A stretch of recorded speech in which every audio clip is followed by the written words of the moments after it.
Hi, I'm Kate Rogers, and today I'm here with Mr. Russell. What made me want to hear more about his story is the fact the first time I saw him, he was on a pair of crutches recovering from knee surgery from playing too many years of rugby. This is a brand new knee.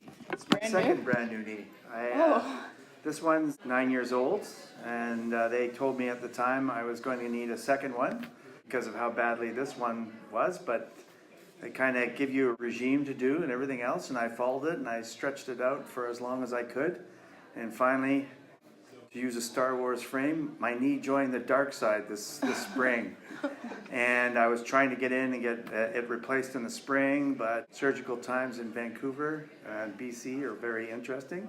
Except somebody dropped out last minute 2.5 weeks ago. My doctor phoned me and said, "Do you want in?" I said, "Yeah." I went and got tests one day, went for an interview the next day, and then on the Tuesday following that, I was in getting my knee replaced. Story behind my knees is too many years of playing rugby for the Canadian team. I played rugby all around the world for Canada.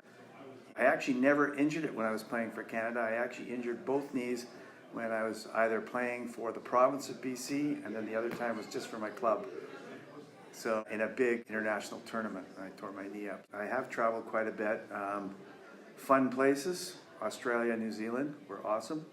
And I was actually born in England, so it was fun to go back to England playing for Canada and touring around and having all my relatives following me around the country, which is a lot of fun. My favorite memory from playing the game was after I'd retired from the national team, they had this thing called the Golden Oldies Tournament in Bermuda. And that's probably the most fun you can have playing rugby, going out, meeting guys that you played against years ago.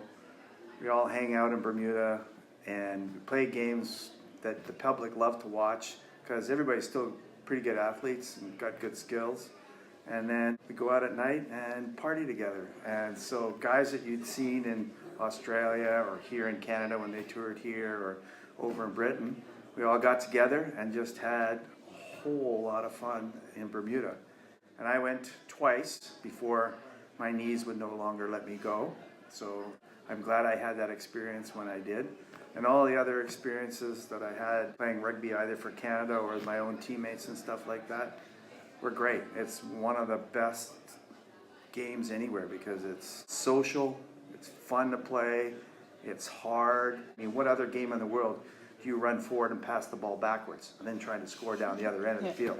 It's obtuse, but it's just an amazing amount of fun, and it's an amazing worldwide fraternity.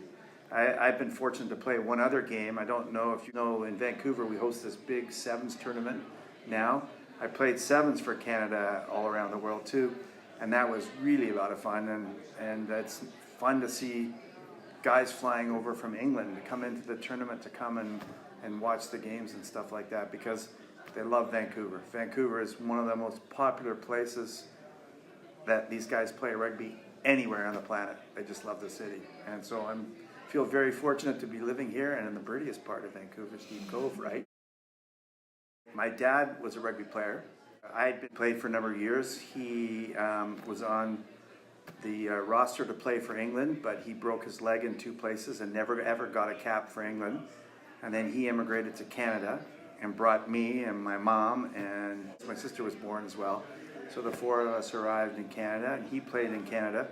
And one day I was at a track meet as a 14-year-old, not quite 15 yet. And my dad came to the track meet and said, "We need you to play today. We only have 14 players. And there's 15 players on the team." So I'm running around and playing kind of touch rugby and stuff with them. And I went, because I played hockey. I played all the typical Canadian sports as well. And there I was on the field, playing away with my dad. And that was the neatest thing. I know my stepson, he played hockey with his dad a bit, and it was one of his best memories. So playing rugby with my dad, and I actually, when I was still quite young, we went and toured the British Isles together, and that was really a lot of fun. In other countries of the world, players get paid to play, so Canadian players go overseas and play for money. And so the game has really prospered. The unfortunate thing is, while it's prospered professionally, that the amateur sport is slowly dying a little bit. There's less clubs involved with it. There's kind of less young people involved in it. And if you look in Vancouver, for example, look at all what the kids can do, and all the places that they can go and different sports that they can do. So the game after high school, it's very popular in high school, but after high school, kind of shrinks down. You go to universities and colleges, they play, but the numbers there shrink down, and then a few people go back to their clubs or whatever, and it shrinks down again. So in a way, it's kind of a shame. They're trying to establish some kind of professionalism in North America. It'll be an interesting battle because look at all the sports that they're competing against. And just so you know, that's what I have a master's degree in physical education and sports administration.